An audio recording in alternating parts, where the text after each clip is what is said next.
Hi, sorry to bother you. Do you like gin? I could tell. I could tell you were a gin girly. Okay, so I have this drink here. It's not on the menu.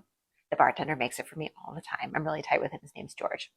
But anyway, it's called Heart of the Ocean. And I know, and it's very gin forward and blue and in a coupe glass. I feel like you'd love it. Should I get him to make two for us? One for me, one for you? Okay, yeah, no, I'll do it.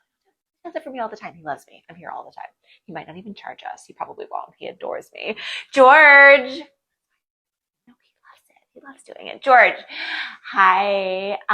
Can I get two Hearts of the Ocean, please? One for me, one for my new friend here. Thank you so much. Both of them up.